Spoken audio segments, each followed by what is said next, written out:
I called tonight, or giving it a title of sorts, as I like to do. I said, are we ready for the Silver Tsunami? And I realized that that might not be even easily understood by some people. So what do I mean by the Silver Tsunami? Well, actually, it was a term created by The Economist when they were writing some sort of editorial back in 2010. And what they were referring to was the population bubble that was being created by the post-World War II baby boom.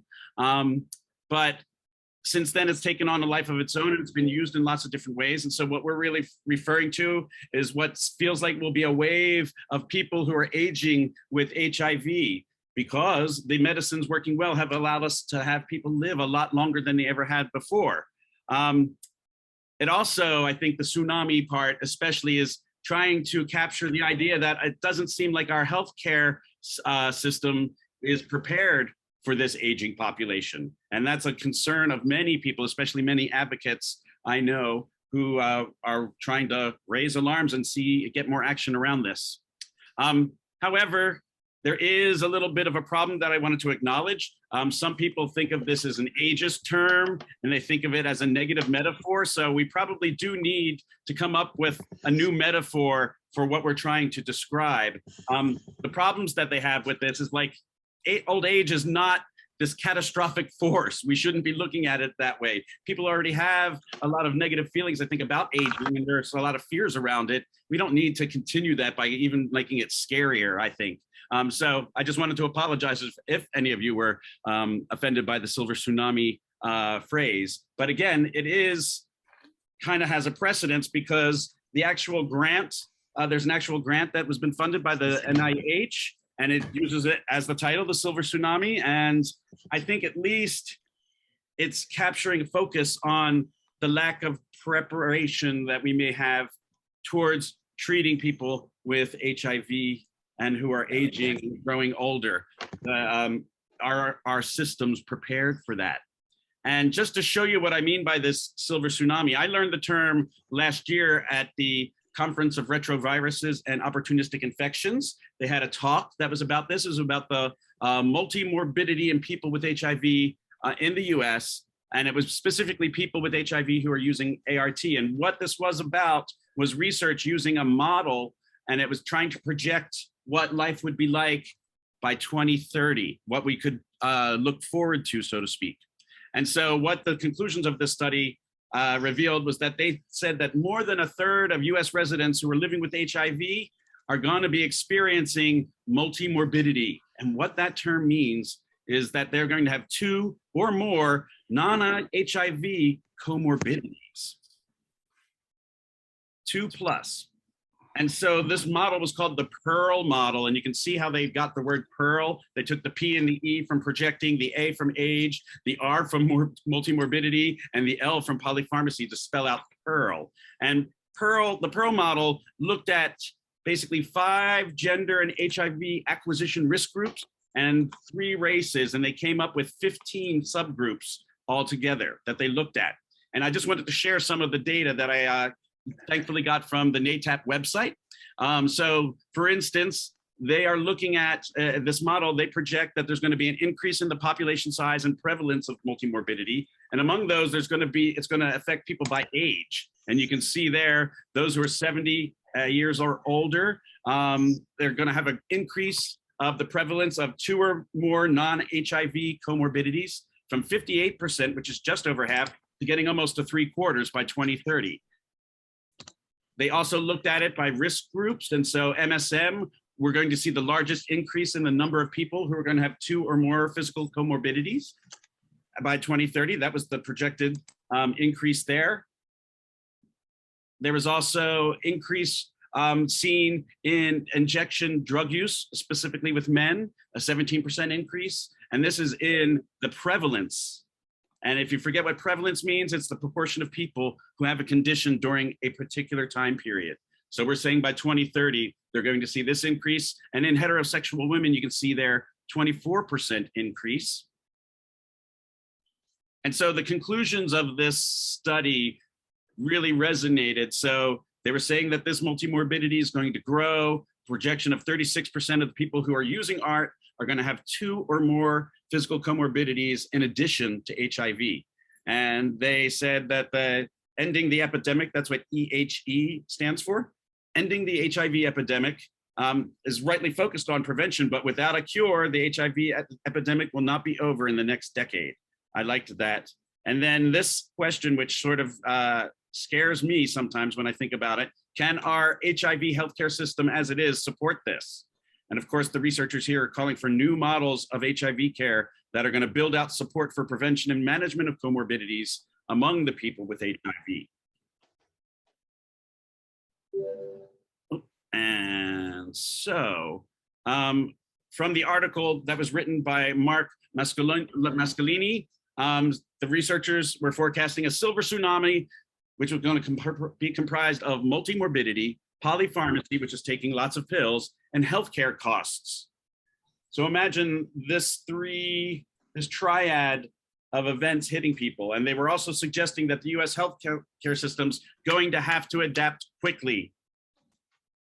And I think that's where I have my concerns the most, because for instance, if you've even just thought about how you've seen things roll out like ARVs, or how you've seen maybe PrEP roll out, or even right now, the long-acting injectable treatments. It's almost like the research is bringing new technologies to the forefront, but I don't see quick adaptation to the needs. And now we have an aging population that we need to meet.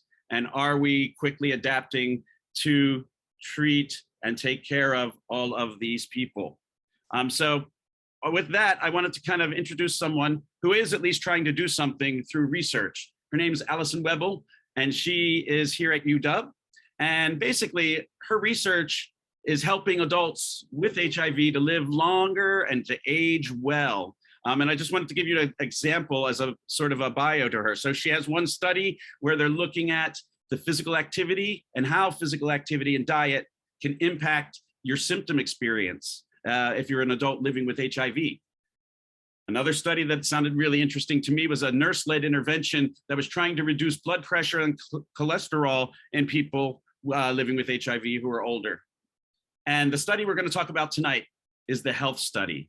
And that's going to be about a clinical trial that is, well, I'm going to let her tell you the rest. You probably could read it there. But I'm going to stop here with my sharing. And if you want to, Allison, you can say hello and share your screen and take over for us. Yeah, I will. Thank you, Michael. It has to be the best introduction I've ever had. I am Allison Webel. I'm a nurse by background. It's important for you all to know that because I think a lot of my nursing lens will come through and I'll share with you this evening.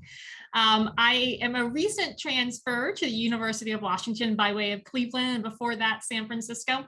So I'm enjoying the West Coast, but I've only been here about 8 months. So still getting used to everything. I'm going to share my screen with you all. So let me know if you're not.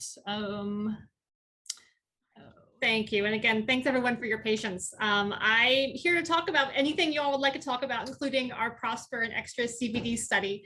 But tonight the focus I thought would be on what is our newest study, a clinical trial, which we call the health study. Long name, high intensity exercise study to attenuate limitations and train habits in older adults living with HIV. And I'm working with someone who I know many of you know well, Dr. Christine Erlandson from the University of Colorado. And for our CAB members, you might remember Christine came to our CAB, it may have been a year ago, to talk about the SLIM liver study, trying to treat non-alcoholic fatty liver disease in HIV positive people. Thanks. Next slide, please, Michael. Sure. Yep. Hold on. So I thought, next slide too. And I know that Michael set me up really well for this, but I thought I would share maybe one more slide. This one comes from, I think, CDC here. But as we just mentioned, over the last decade, we've had dramatic progress in the prevention, treatment, and care of people living with HIV. So much so that as such, today in the United States, more than 50% of adults living with HIV are older than age 50. I saw a comment in the chat from someone attending from Canada who said the average age was over 55.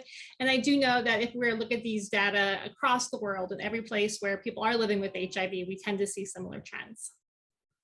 Next slide, please.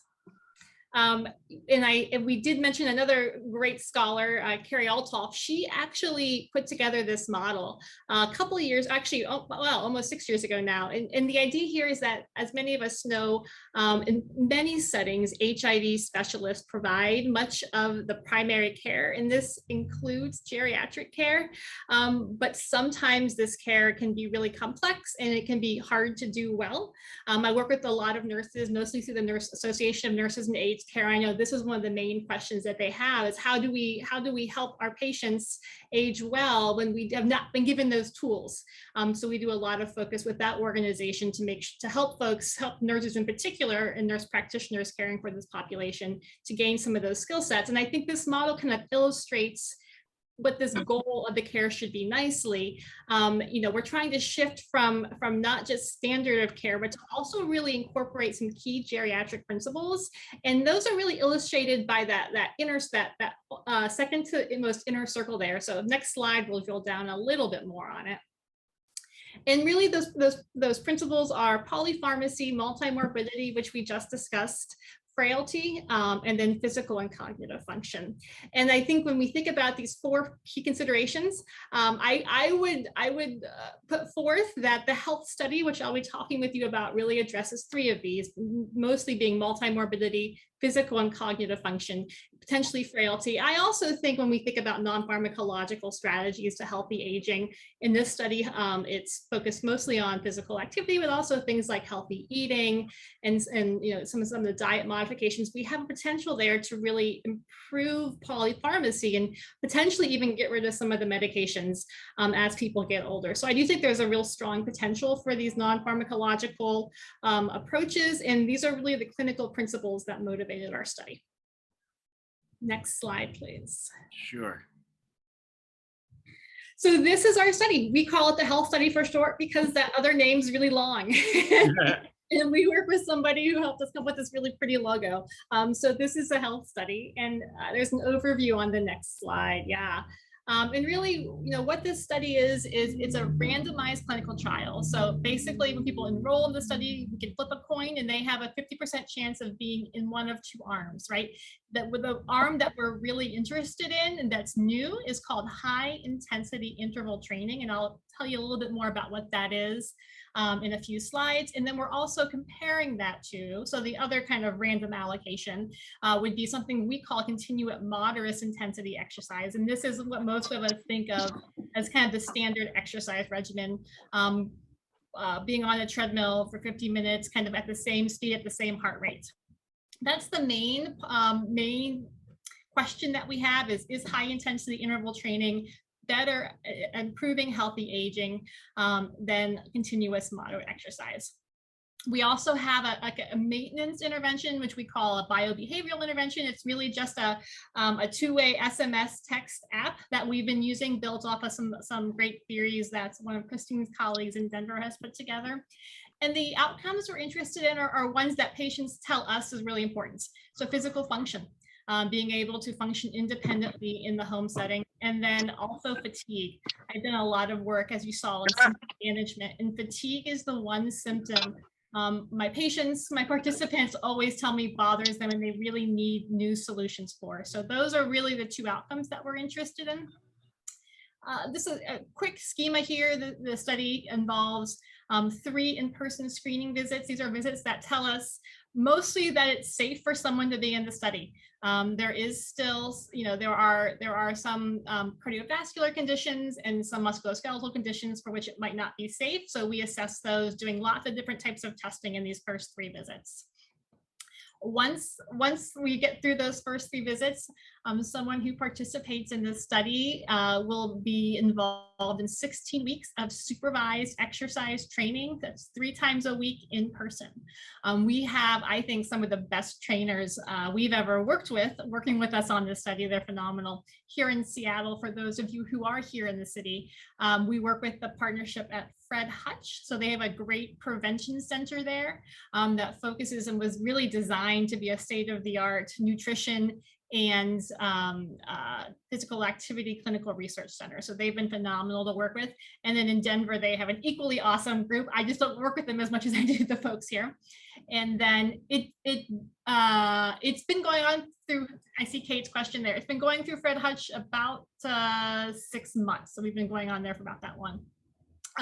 Once folks finish up with the 16 weeks of exercise training, there's like a little exit package that we give to folks that includes a Fitbit, some books on exercise, a printout of everything they've accomplished in the last 16 weeks, and then some mutually decided upon physical activity goals. And then we follow up with them for the next 12 months.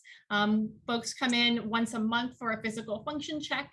And then there are daily motivational texts, which the fancy word we use is biobehavioral intervention, but really it's just text messaging that I'm sure many people are familiar with. Allison, I had a question. Did you mean, you said 12 months, was that 12 months or is it 12 weeks like your slide says? 12 weeks, yes. Yeah. Okay, cool. I just So wanted to make sure. 7 months total duration. You said it's being done in Seattle. I assume you mentioned Denver. It's being done there. Yep. So Seattle and Denver are the sites. Now, I will say we do have a couple of proposals under review. We're hoping to expand, and I'll show you some of what the reason for that in a few slides, because we have some patient's own words. But yeah, we're hoping to expand to at least one other city in the South. Sweet. Thanks. So this group is probably used to seeing objectives. These are all just nice ways of saying what I just said, which is we want to know if HIIT or CME, which are two different exercise strategies, they vary only by interval. So the length of time that someone's doing a part of that exercise and intensity. So high intensity is it's above 80–85% of someone's predicted heart rate max. So on a 0 to 10 scale, it's like an 8.5. So we have people going at that 85%, between 30 seconds and 2 minutes, then we bring them back down. And this is why it's supervised, because it does have to be pretty precise. And we're interested in a measure called the 400-meter walk time, which is just how long it takes someone to walk those 400 meters. And so the HIT, the HIIT, that's probably high intensity something, right? High intensity interval training. Yep. Got it. And what is CME? Oh, I got it. Continuous moderate exercise. I see Kate has a question too. Yeah, Kate, go ahead. Can you hear me? Yes. Okay. My question was, what was the reasons behind it being so accurate for the heart rate being high and the heart rate going down? I did the study, but the people that I worked with at Fred Hutchinson, they really didn't have an answer for that as to why the study was monitoring that and why it had to be so close to it every time I got on their treadmill. Yeah, it's a great question. So the question was about why we have to so tightly monitor the heart rate and keep people in that heart rate space for a defined interval. And so that's what defines the high intensity interval part. It's the up and down of a heart rate in a regular interval. And there is some evidence, although none in older adults living with HIV, that shows that is a more effective way of achieving, for example, better heart rates or better cardiorespiratory fitness, better lung fitness. Certainly stronger muscle response we've seen in other populations. They're starting to also see some cognitive effects using high intensity. Those are very small samples. And I know that there's a lot of folks in the audience here who are very interested in that outcome. So I want to be very clear to say that. So it's really, people think that up and down, that taxing of the heart rate in that regular interval produces a better response across a number of systems. And that's what we're testing. So we're trying to see if that's actually true. And you'll see in the second aim that one of the things we're actually doing is taking out a piece of people's muscle. We do a muscle biopsy. People are very generous and they give us their muscle. So we can actually see that exact question because we want to know if the muscle response is better with the up and down intervals compared to kind of a steady state of about, I would say people are about 60, in the continuous moderate exercise, people stay at about 65% of their predicted heart rate max. So 65% compared to 85% up and down. That's actually a pretty big difference. And we've balanced those two exercise regimens to really lead to the same amount of calorie expenditure, which I know there's a lot of assumptions there, but that was the other kind of piece for why those intervals are so tight, is we need to make sure that what's happening is exactly the same as except for that interval piece. It sort of Okay, reminds that's a long answer, I'm sorry. Is so the intervals of intensity, it's sort of like if you've ever seen on TV those where they have those bike classes where they have the trainer up top and he's making all of a sudden go really up a high hill for 2 minutes and then goes down. You know, I think it's sort of like that. Yeah. So on a treadmill, it looks similar, right? So on a bike, you turn up your resistance and you go really fast. On a treadmill, we increase the incline. So we put it all the way up and then we try to get people to walk a little faster. And then we bring it back down at the end of the interval and it's a flat road again. Thank you. Yeah.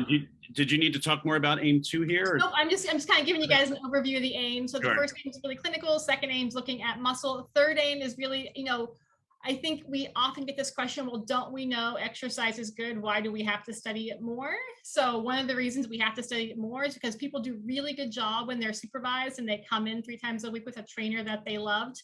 When that ends, it's harder for folks to sustain that level of activity, in some cases, any activity. So we really wanted to build in this. We thought this was a unique opportunity to build in a question of how do we help people sustain when we don't have a clinical trial setting? And I think that's, Michael, you were interested in some of the how ready the clinic was to adapt to this population. I think this is a key question. How ready are the clinics to help support physical activity in older adults living with HIV? And what tools do they have? So study design here. This is I wasn't sure if you all want to see this or not, but this is kind of the overview of the study. You're probably used to seeing some of this. So basically, like I said, 16 weeks, we have 50 people on each arm, then we randomize them again, that flip of a coin to see if they're going to be in that text messaging every day, or like, I think it's or some other version of a text messaging that's not motivational and every day. And then we look at all these different things. So the primary outcome here at 16 weeks really is that 400-meter walk time, but we're also interested in fatigue. We're interested in adherence to physical activity. We're interested in perceptions, like do our participants think about physical activity and their own physical activity journey differently at the end of the participation in the study. And then we do that again at 28 weeks. Allison, how do you measure the mitochondrial bioenergetics? Yep, 2 ways. So we take a little snippet of everyone's vastus lateralis muscle, which is that muscle right on top of your thigh. We put a little bit of anesthetic on there, and a really great person who's very good at this takes out a quick punch of a muscle, and then we also can look at it in the blood cells. So we send both of those things to some partners here. Those partners are at South Lake Union, and they're analyzing the respiration, or basically how well the mitochondria are breathing, both in the skeletal muscle and in the blood cell before and after the intervention. Did anyone have any other questions you wanted to ask at this point? No, well, let's continue and get to the question. Next slide. Yeah. So this is our training protocol. And I think it's important to tell everybody that everyone exercises. There's no usual care control group, because one of the things that was very clear to us was that older adults living with HIV want to exercise and it's hard for them. So we thought, for us, in our mind, a usual care, which is nothing, was not an acceptable arm for the study. So everyone's exercising. Everyone's on the treadmill, and they're also doing resistance exercises. So we do the same. Now, some people have called it boring, but we do the same resistance exercises at both sites and everybody throughout the 16 weeks. And then we also have a stretching protocol. It is really important to us that we do that, because we have different sites, that we do that the exact same way each and every time we're working with our patients. And then there are 2 different groups. Like I said, the high intensity and the continuous moderates. There's no difference for the resistance exercises. And so at our site here here in Seattle. We are enrolling 50 participants. We've had, I believe, 12 enrolled so far since we started last year. And right now the study duration is 9 months. There have been folks who, especially over the winter, as you can imagine, who got COVID, who were going on winter break, so they take time off. We built into the protocol opportunities to make up those sessions. It's really not about the time, it's that the months that people are exercising, it's about the number of sessions that they're doing. So we build in that flexibility, knowing that life happens. And then we are currently doing all procedures at Fred Hutch, which is on South Lake Union, for those of you who are here in the city. You can see generally what our inclusion criteria. This is a very simplified approach to it.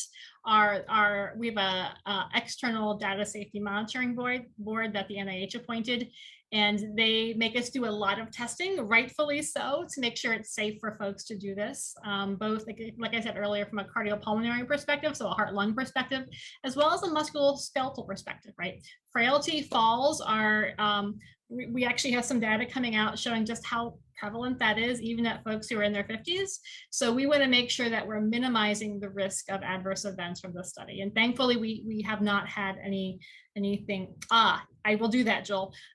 We have not had too many adverse events in the study.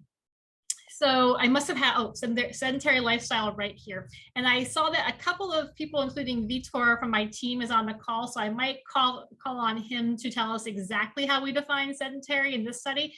But in general, it's somebody who's not exercising intentionally at all and who doesn't have a steady routine of physical activity. So exercise is the deliberate activity we do to expend calories, or to burn calories, whereas physical activity is the stuff we do every day. If we're walking to a store, if we're cleaning up our yard, if we're walking our dog, that's considered more physical activity. Vitor, can I put you on the spot and ask you to define how we operationalize this in the study? Yes, sure. Hi, everyone. My name is Vitor. I have been working as a study coordinator and working on enrollment and to perform some procedures for the study. So for sedentary lifestyle, basically it's people who, as Allison mentioned, people who are not exercising regularly. So if someone is going to the gym, for example, 2 or 3 times a week and consistently every week, so this person wouldn't qualify for the study. But if someone just like walks the dog every day, for example, for, I don't know, 20, 30 minutes, that would be okay for us. Someone who engages in a walking once in a while, even though it's a long walk, that would be okay for us. So usually it's so people who are not exercising regularly every week and consistently. What about people who might be trying to exercise every week but are failing at it? If they're going to be honest, like, in other words, they maybe make it once a week or once every 2 or 3 weeks. So that's okay for us as well. And actually, that's somebody who would probably be really well suited to the study. Because we've had a few folks who've enrolled, and that's one of the things that they say has really helped them, is get into that routine. And so I also noticed that you have it's aged 50 and up. Is there an upper limit? Nope. In fact, we would love to have folks who are, in their 70s, 80s, potentially even 90s, if they were interested in this study. There is some medical clearance, but exercise is one of those things that we can do our entire lives and should. Right. So this is the safest place in which we think someone can do it. Well, that's good to hear, because I know that we have a lot of local members here who are often angered or disappointed that there's an upper limit that cuts them from a study. So I just wanted to point out that, and thank you, just as Jeff is thanking you there, realizing that we need to know for people in their 70s, 80s, and 90s as well. That's right. That's right. Well, yes, you're very welcome. And like I said, if you're interested, let us know. If there's no more questions on this slide, we can also proceed to the next one. So what do we do? So this is the researchy part. Like the exercise part's fun. That's what I get excited about. That's what Vitor gets excited about. But the research part of this really does have a number of assessments. And we do, and I will say, you know, we're about 20% in both here in Denver. And people on the whole have really liked these assessments because we do them both before and after.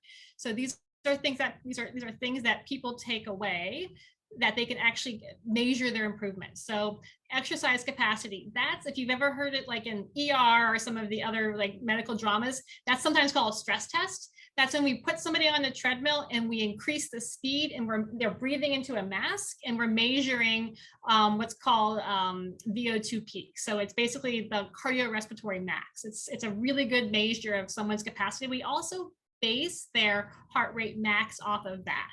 So instead of doing like an age predicted max and we're determining intervals and desired intensity, we base it off of someone's own capacity, which is a really good way of doing that. Blood tests, like I said, we're looking at some mitochondrial function. We do some tests early on to make sure, for example, that there's no anemia, because that would impact fatigue, or if it's resolved, if people can resolve, we can enroll them. Some of the other sorts of cardiometabolic things, insulin, lipids, those things that we would expect to improve, we'll be looking at. We also do this thing, and I do know, I saw that just from Palm Springs. I think we may have talked a few years ago about a Fitbit study. So we do get Fitbits, but we also have an actigraph, and this is my bias, but it's basically a belt that people wear a little monitor on, and it's way more precise than even your Apple Watch in your back pocket, right? It's way better than the Fitbit. It's very precise. It measures any and all activity in multiple planes. So we get a really good measure of how active folks are during the study, after the study. It's one of my favorite measures that we do. And then we do a Dexa scan, which is a measure of both, I think we're doing both the bone density, but we're certainly doing muscle mass and fat mass. So people have reported seeing changes on their Dexa scans, which has gotten some folks pretty excited. We do different measures of muscle strength. There are some surveys. And then we, it's a research study. So we do have to, assess health status and make sure folks are healthy and that there's nothing happening that we would have to report as an adverse or unexpected event. So we do that monthly as well. We have some optional studies, as you may have gathered. We're really excited about this study, and one of the reasons is because there isn't anything else like it. So we wanted to take this opportunity to answer as many research questions as possible, because we're not sure the government's ever going to let us do this again. Mm-hmm. So, for example, we're looking at that muscle biopsy piece. That's optional. If folks don't want to do that, they don't have to. Actually, no one's declined so far, but should any decline, that doesn't mean they can't do the other parts of the study. We're collecting stool, which is letting us answer some really cool questions about nutrition and the microbiome. We are doing some different interviews with participants. So in addition to kind of the objective measures you see on your left, we also like to make sure we're capturing the patient's own perspectives, their own voice, their own ideas about the intervention and what's happened to them. So I actually get to do the interviews. It's one of my favorite parts of my week, is when I get to do those interviews and just hear how this study has impacted people. And I want to share some of those quotes from with you in a few minutes. And then a fairly new addition to this study, but one that I think people are really responding well to, is our interest in sleep.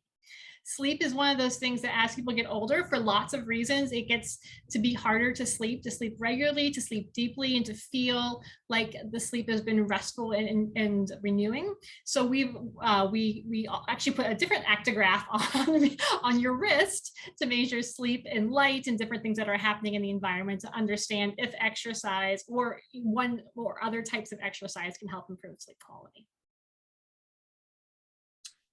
Wow, so that's just a wristband for when you go to bed. Yes, yeah. So we ask that folks put it on before they go to bed, and when they wake up, they can take it off before they get in the shower. Preferably because that one's not waterproof, I don't think. So. Cool. I just was envisioning sometimes you get visuals from TV again, where people are having a sleep study and have all these nodes glued to their head, and like a breathing mask on, so they're like trying to do all that, but this sounds very minimal. Not yet, but if there's interest, we can talk about it. So we put this in here. I think the one thing we want to emphasize, if you do this study, it really shouldn't be about the money, because it's not that much money at the end of the day. We're asking for a big commitment, but we do think we try to compensate. And here in Seattle, because of with the recent increases in gas price, we've also started offering gas stipends as well. Oh, great. Okay, so I did promise I'd share a few of the patient's own words with you. So that's what these next few slides are. And I'll start with one of our participants, I believe. So I won't tell you where they're from because it's still a fairly small sample size, but this individual, when I asked her, what the study meant to her, she said, I feel way better. I can focus. I can just get in and out of my car. I have a small car, Ford Focus, and getting out of it before the study was hard. But working out in the program, made a little bit better. I know I can do a lot better. And then other participants said, just walking around too, like we went shopping to the mall Sunday. Before I would have been so out of breath and just exhausted before her study participation. But I was able to keep up and do what we needed to. And now I'm killing it. I'm killing it. Mm-hmm. She was so excited to hear her say that at the end. She was so excited just to see that progress that she had. It was visible in her day-to-day functioning. Mm. The next one was about sleep, actually. Again, this is one of those topics that came out of the study. We were hearing a lot about it. And then one individual said, my sleep is much better. I'm usually getting 6 or 7 hours, but with the workout, especially where I was running on the treadmill, I started sleeping 8 or 9 hours at night. Mm. Someone else said, it's been beneficial. It's increased my stamina, help with fatigue. It's been really, really beneficial. That way, when you're tired, it's hard. It's much easier when you have a trainer inspiring you to come weekly, but I still have it because the exercise. So that's been really great. It has been a good program for me. And we hear this a lot. It's a great program. Keep doing it. Invite us back. So that's what's actually motivating a lot of the proposals we're putting in now, because we would like to continue this to see long-term effects, because there just isn't data out there. I think we can all say we know exercise is good, but how we help people to engage in the exercise that's right for them and to help them trust that they can do it, I think does require a more nuanced and sophisticated approach to research. Allison, I had a question. I know that this is about with a trainer intense period, and then it's seeing if they can do it on their own. Has there been any thought to could this be implemented as a program where people could do it every, week and have classes that lead people through this? In other words, taking it so they don't ever have, if the falling off is where they have to do it on their own and people fall off, maybe having a class or something. I'm thinking way ahead probably, but do you know what I mean? Having this. No, I think you're right on. And we have given it thought. And there is actually a model for this, right? So when someone has a heart attack or they have a cardiac event, they're often prescribed cardiac rehab, which is hospital-based, Medicare reimbursed exercise up to 3 times a week with now typically it's not a trainer, usually a nurse is in the room because of the just because some of the risk issues. Mm-hmm. But we absolutely think that there are models that can scale this up in the US that we can use that are not just accessible. We can use the equipment in every hospital and we could use the reimbursement structure. Now they actually don't push them that hard in cardiac rehab. So potentially we could even use these data to help shape the different options for those different types of days. So I actually don't think I think that's exactly the right question we should be asking. And I think it's a policy question. And I think data like these will help us to argue more persuasively to include that if truly what we want to do is help people age well. Laurie said, and that maybe Part A could fund something like that. We'd love to talk with them about that, but probably not until we get these data, because that's what's often missing for I think these more holistic, non-pharmacological interventions is that we just trust that they work and we don't get the data to show the policymakers that there is in fact major value added major value added with some of these things. I don't know what that. Post results. Post results. Yeah, I was trying to understand. Thanks, Laurie.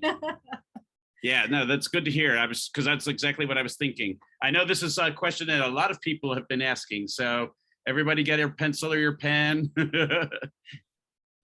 Yep. So I gave you Vitor our study phone number and his email. You can always email me. I'm super easy to find, and I love hearing from people who are interested in our studies, who have done our studies. We also have a recently launched website that details not just the current ones, but if you want to see some of the stuff we've done about isolation, or different types of interventions we've tried over the years, we archive all those on that website as well. So that's us. Happy to answer questions or talk about anything else, but I really appreciate you guys making time and everyone showing up this evening. Well, I really appreciate you sharing all of this. I think that it must hit on a lot of different concerns that people have. I just know that I heard a lot of what you've reflected, or what you've said reflected in what I've heard people talking about in terms of what they are worried about, whether it's the physical frailty that they start to experience, all the way through to isolation. Hearing all of that is just making me very happy. We have two people with their hands raised. I'm going to call on Joel first, and then Kate, you'll be second, and then Bill, you'll be third. Thanks, Michael. I have at my fingertips here a copy of a sidebar that Paz magazine published decades ago. And I can pop that in the chat area and share it. Sure, please. It's entitled, it's a PDF. Okay. It's entitled Behaviors and Attitudes Common Among Long-Term Survivors of HIV and AIDS. And the reason why I'm mentioning that and want to offer that, let me see if I can get that in here, if you will allow. Let's see here, it's on my computer. Is stack that up against your fitness model. And I'm the first to admit that when I attended my first yoga class years ago, I walked away feeling this is a yoga body. I then went to my second yoga class and realized this is no longer a yoga body. But I would like a comment about, or comments about reconciling. And I think I just popped it in the chat here. Yes, I see it here. It's called Fridge Wisdom. Like I said, it's at least 30 years old, I believe, from Paz magazine in its early days. And stack that up against the fitness model. Now, fitness is one bulleted point in this Fridge Wisdom list that I have. But I've always believed in this list. I've always believed in the value of it and everything that it speaks to. And as someone who is older with HIV, who has lived with HIV, it's not just I'm just older with HIV, but I've lived with AIDS for my entire adult life, let's put it that way. So it's not something that came on, it was not on set later in my life. So here, I'm going to try to share it so people who maybe can't download it. I can, yeah, why don't you share it on your screen? Okay, that's what I was going to say. I think I can share it here so people can see it. Can you all see that? Let me see if I can make it. So this is what is behaviors and attitudes.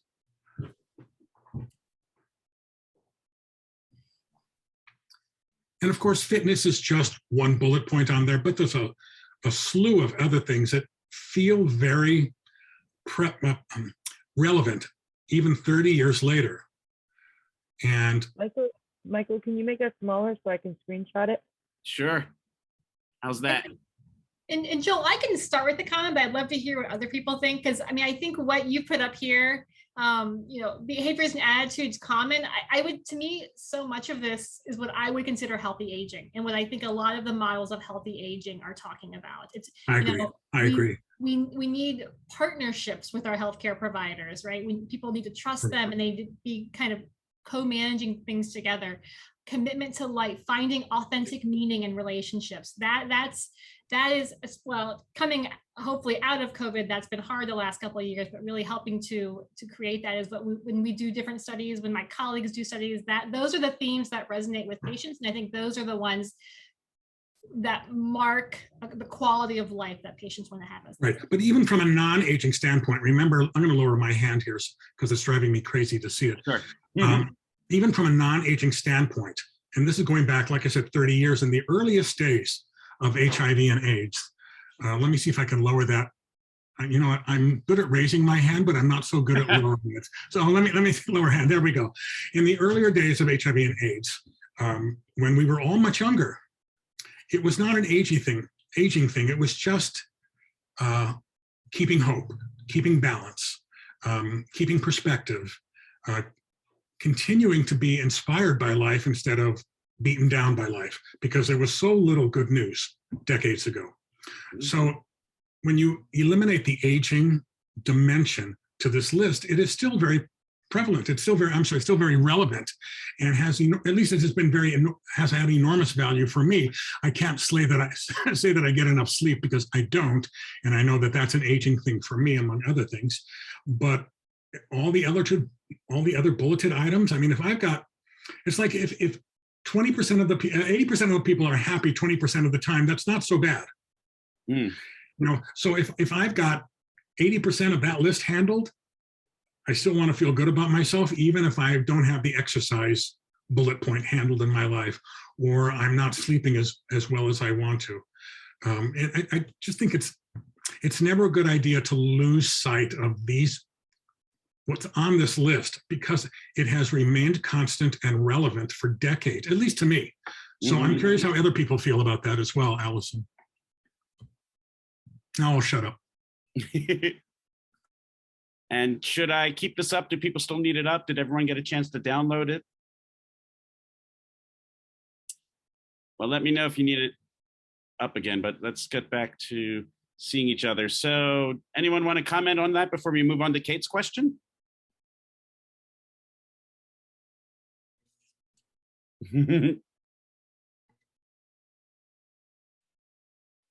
All right, go ahead, Jeff. Was that a hand up? Yeah, sorry, trying to find the button. But I think what you're talking about, Joel, is resilience, right? I mean, that's always identified as a key factor in thriving, in aging, HIV, in any situation, right? And so there's a lot of factors. And of course, 30, 40 years on, we have to think about PTSD and the effects of that. But, they talk about the survivor effect, that, we have these resilience qualities because we're the ones who are left. The people who had those are the ones who were most likely to survive. Granted, a lot of people had bad luck as well, but it's all kind of one big messy package. It's hard to tease it all apart, but those things are all there, and I think they're all worth examining, because it's part of why we do well. Amen. Kate, why don't we go with your question? You've been so patient. Actually, it was just a comment I had for Sure. Alisa. Is that how you say her name? Allison? Allison. I had done this study myself. So, and I'm at the end phase of it where they're monitoring me, and I come in once a month, and they gave me the Fitbit and all that. I've been continuing with the walking, but the actual physical resistant training, it's not something that I'm gonna go and pay a gym to do. Something that I didn't point out to the trainers in the study is maybe to try and, once the study finalizes and you get the data from it, push for all insurance companies to include the gyms within their insurance, because certain insurance companies have it and certain insurance companies don't right now, where they include it. And I'm finding a lot more and more bigger corporation companies are including that within their plans for their employees. It's something that more and more people are jumping on the bandwagon, trying to get people to eat healthier or work out, get more exercise. And I found changes in my body with the study. I found changes in my energy level, my sleep habits, all that changed versus before. But I was always a very active person up until I went through AIDS. And then once I went through AIDS, because I never really built my body back up after that, my body just, I was okay, but I wasn't up to par to where I should be. Well, thank you for sharing that. So it sounds like you've enjoyed being a part of the study. Yes, I did. Awesome. It's always awesome to hear. Bill Hall, why don't you unmute yourself and share with us? Thank you, Allison, for your presentation. I've been given this much thought, but on the other side of treatment for frailty. I attended the international workshop on HIV in New York City several years ago. And one of the researchers that was presenting spoke about frailty. I'd never heard that term before. And listening to her presentation scared the wits out of me. Talking about, having difficulty walking, short-term memory loss, stuff that I was already dealing with. And when I came back, the first thing I asked Michael was, have you ever heard of frailty? And he said, yes, he had. And I said, why haven't I heard about it? And he said, nobody talks about it. And therein lies the problem.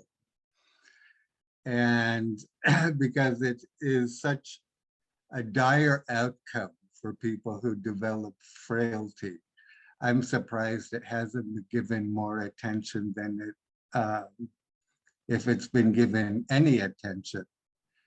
I've just written a letter to the Madison Clinic about developing protocols in treatment for people who are aging that are at risk for frailty. And in listening to Joel's comments, I was thinking this adding another segment to that letter about healthy aging would be a good idea, that they could start in the 40s as a preventative measure to let people know that this is what's coming down the pike, something called frailty. And there are things you can do to prevent that. But, along with frailty, there's so much other things that people deal with. And I think the biggest is isolation. And I really think that's depression. And so there's just a lot of things that I think can be hopefully looked at and treatments developed. And so that's where I'm coming from. Thanks, Bill. It's okay if I respond, Michael? Yeah, please. I was going to ask. I mean, I think you're right on. There's an old article now, it's probably about 15, 20 years old now, that says exercise is the poly pill. And I do think when it comes to frailty, and I actually think mental health, and I didn't mention these, but we've got buried in our measures. We have all domains of frailty in the health study. In fact, Prosper we do as well. We have measures of isolation and social capital and social connectedness. We don't advertise them because we don't necessarily want to change them outside of the intervention, but we do want to know if something like this can impact those important outcomes. I also work closely with a lot of colleagues at the Madison Clinic, and I think that your letters is going to not be a surprise to them because they care deeply about this issue. They are some of the world's leaders in understanding not just frailty, but aging well in HIV. And I think that some of them are even on the call. And so I think that they're going to take this to heart. And I hope that we get a chance to work together to help develop some of those interventions, and not just develop them for the clinic, but to develop them in a systematic way so that everyone around the country and potentially around the world can have access to things like this that can really improve quality of life and healthy aging. Well, the thing that really struck me most was the presenter stated that once an individual had all the symptoms of frailty, they died a short time later. So I spent the rest of the conference wondering if I was going to die. It just really hit me. And, I'm glad people at the Madison Clinic are aware, but there is a big difference between caring and doing. So I hope my letter has some effect. Sure it will, Bill. I'm sure it will. You're a powerhouse. So our next question from Jeff. Did you have your hand up still for a question? Nope. Okay, move on to Jules. Unmute yourself. I'm here with that. I just want to respond to Bill. Bill is right on, okay? Because I co-founded that international workshop in New York I came to. I don't remember you at that meeting, but I was at every meeting. Do you remember me? Most businesses can't. Maybe not, Oh, okay. He's on mute. Bill, unmute yourself. Features. And your kids are so cute. Toby, Yes, I did see you there. I co-founded that meeting. So let me tell you, you're right on. The clinics around the country have ignored frailty. The community has ignored frailty. This is not new. I've been talking about this for years. So has Jeff Taylor. So have many people. And it's been ignored. The aging population has been ignored. And it's really a problem. And it's a shame. And I didn't want to say anything tonight. I was just listening. The only reason I'm saying something is because it made me feel so bad to hear somebody like you say something like, I felt like I was going to die because I have frailty and I've heard nothing about it. It's really a sad thing that patients all over the country, including you folks in Seattle, have not been getting enough awareness and education from your clinic about aging and frailty. And what that doctor said is right. Once somebody is diagnosed with frailty, and it's a phenotype, it's a diagnosis, it doesn't mean you are frail. You have to do a test to see if you have frailty. It's called the Freed test. And I don't know if you've ever done the Freed test, but once somebody is frail, the mortality rate goes up. And the idea is to prevent getting to frailty. And if you do get to frailty, you can come back, but it's very tough. And the only way we know to do it is exercise and diet and keep your comorbidities in check. Exercise and diet is the best medicine there is for preventing frailty and for trying to reverse it. And I just want to tell you, don't feel like you're going to die, because the best thing you can do is to try and help yourself. But I know what you're feeling, because I get depressed myself. I'm 72. I've had HIV for almost 40 years, and I have fatigue, and I suffer a lot of the elements of that people have with frailty. And you just have to fight it, and you have to commit to doing something about it. And exercise does not always have to be exercise. You can start by just going out for a walk for 20 minutes a day and building up from there. You could start with 2-pound weights and build from there. And that's how you could start building yourself up. Take action, don't feel bad. That's my message. Thank you Very for that. nice. Yeah, thank you for that, Jules. Thank you. Kate, did you have a response? Yeah, I was kind of curious what actually is frailing. I was tested for bone density loss, which I have, and his has dramatically increased over the years, but we think that's due to aging and the medication I was on. Is that different than frailty? Yes, it is. And Allison, do you want to step in here and maybe help people better understand what we mean by frailty? Sure, and it sounds like there's lots of folks who know it too, so I may miss one of the indicators, but frailty is a group of symptoms or indicators that indicate that, well, the people are at higher risk for falling, I think is a good example. So some of the indicators we think about are unexplained weight loss, reduced grip strength. So I think if you were in our study, we had you grip something really tightly where we measured how strong that was. That would be reduced grip strength. There's certain thresholds for that.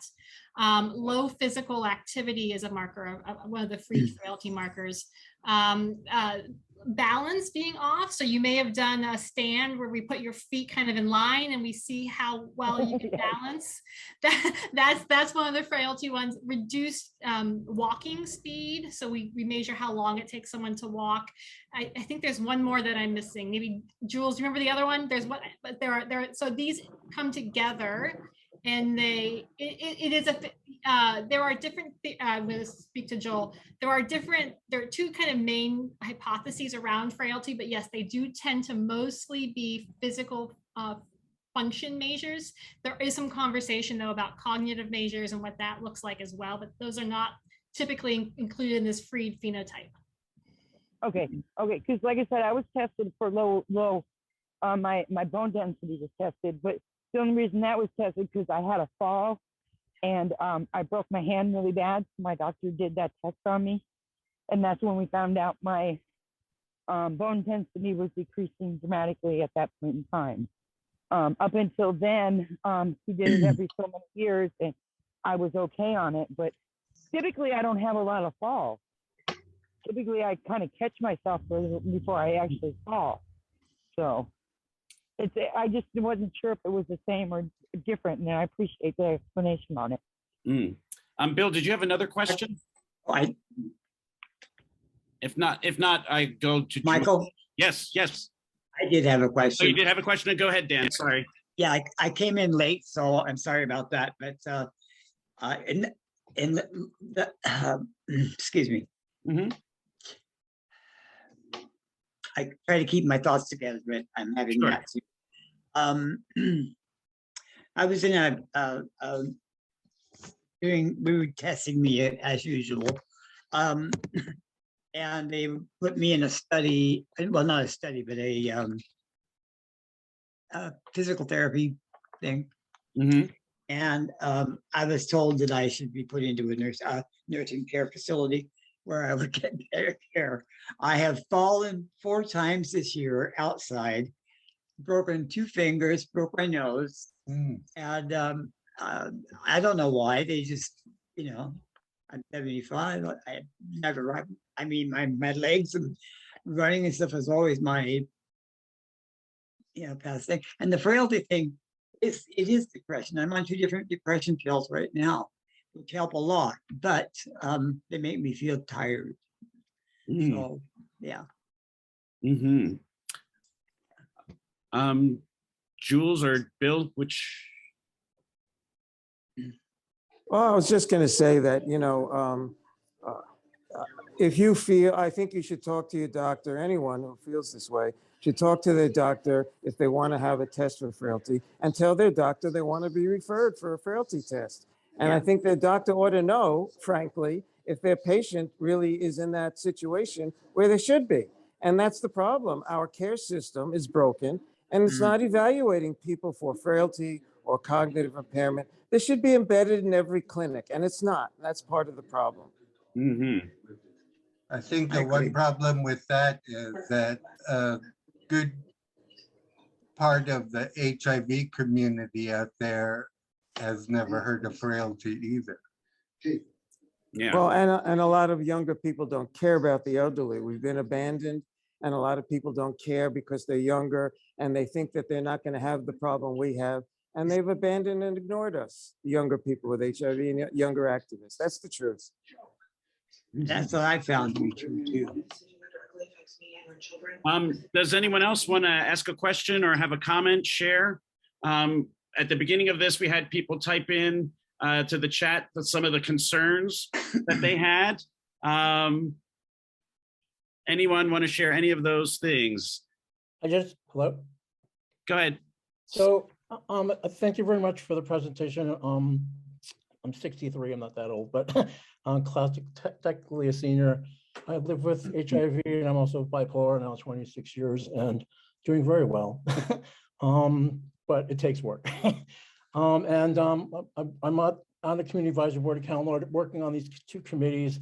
And you're right, the clinics don't have it. No one planned on being this old, living with it. And I've looked at 1,100 federally qualified health centers, looking at the LGBT ones, and hardly any of them have senior programs. They're there, but they're not there. Like you have to know about the stuff to ask it, but nothing's on the page websites promoting it. So it's a matter of marketing it, get the word out that way to draw the people in. Some people just don't know because they just don't know. They just don't know. I don't know every word in the dictionary. It's that kind of thing. Mm-hmm. So it's and as far as the exercise component, knock on the door, bring a neighbor with you.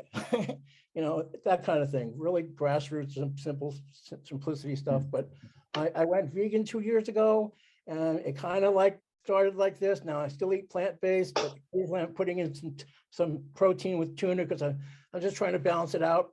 And knock wood, 285. No blood pressure issues, no cholesterol issues, no diabetes issues, and I'm just happy because I take enough other pills. So thanks again for the presentation. You're welcome. You're welcome. There was a question that I wanted to bring up. Joel was asking about divorcing. How can we divorce emotional mental frailty from the equation? Good question.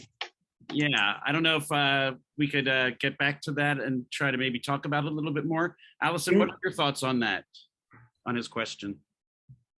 I think it's a great question. And I can't scroll fast enough, so I'm not sure who had the comment about resilience earlier. I think maybe it was Jeff, but I do think that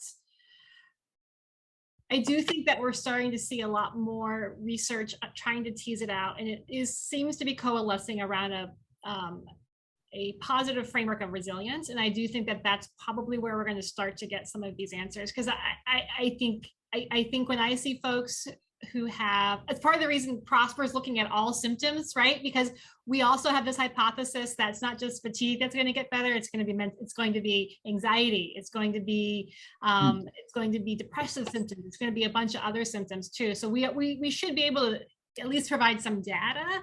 I think for interventions though, it really does have to be these positive resilience building focused interventions that bring together these different domains. We do physical activity. I can easily see how we could bring in social pieces to that, right? Someone said grab a neighbor and go walking. Yes, yes, that's exactly right. Like that can help to start to change some of those markers, not always and not for everybody. That's part of our hypothesis around high intent. If we have high intensity exercise, are there other high intensity non-farm interventions we can do to address things around mental frailty and emotional frailty? I think that those are hard questions. There's not, in my estimation, there's not a single pill for any of those. I personally think exercise is the closest we're going to get, but we still need that data to prove that, and we need that data to convince payers and providers and clinics to frankly adopt and promote some of these strategies. So that's my thought, but I want to hear what other folks have to say too.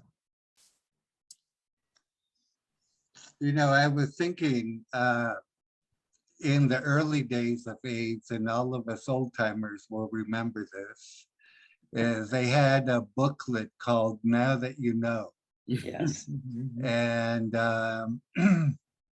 I think we could have a pamphlet on frailty that explains what it is, put out in the Madison Clinic, along with suggestions like, if you have a weak grip, how do you strengthen your grip? What can you do to strengthen your grip?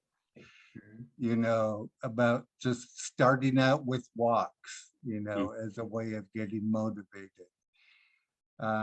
So I think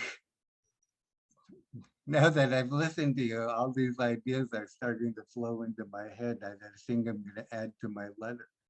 All right.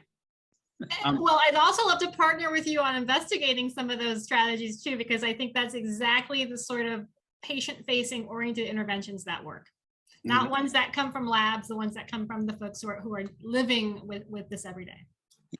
Yeah. Well, Allison, we have a lot of people on this call that you've said you mentioned the word partnering. I'm sure you might find one or two people reaching out to you to do that very thing. We have a motivated group of long-term survivors who want to see these things done. I could speak to directly. Go ahead, Bill. I interrupted you. I'm sorry. Did you have anything more, Bill? I'm sorry. I thought I interrupted you. Oh, no. No? Okay, cool. Paul. I'm glad to have this. This has been terrific for me. Great. I'm glad. Because I had a question about a Dexa scan. I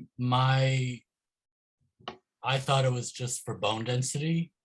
And I thought I heard you mention earlier it might be for muscle as well. It is for muscle as well?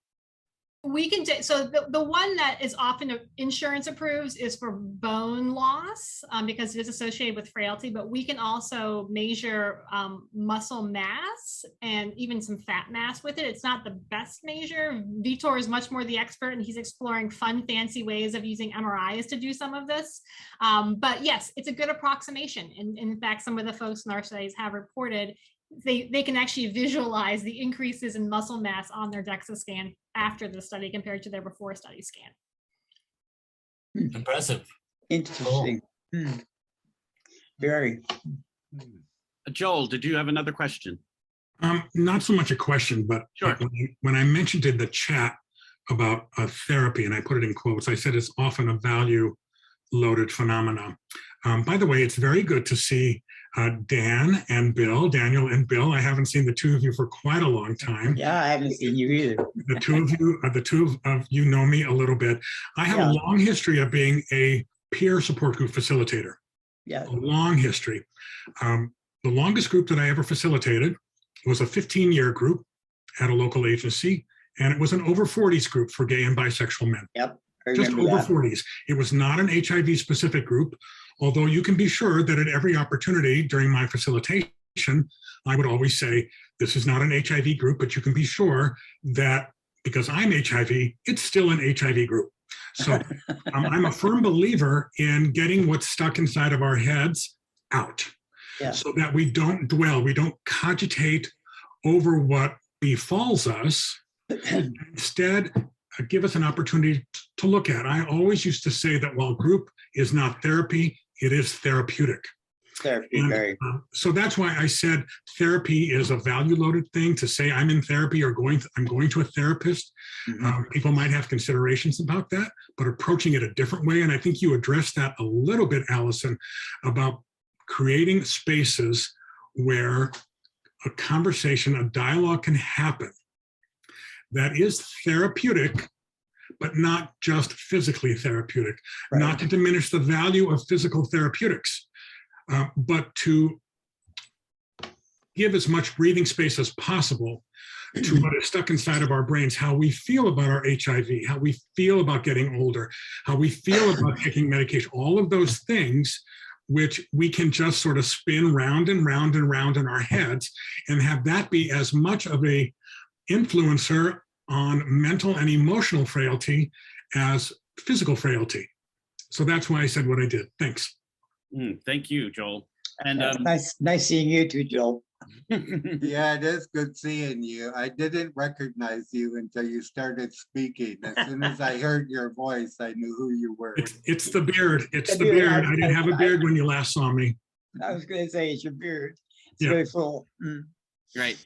And so we're approaching the top of the hour, which is when we'll officially end. But I just wanted to bring out a little bit more of what I've been hearing reflected to me. In the HIV response, it's always been community that has the brilliant ideas to me, and it's community action that actually brings about the real change before the official change comes along behind it.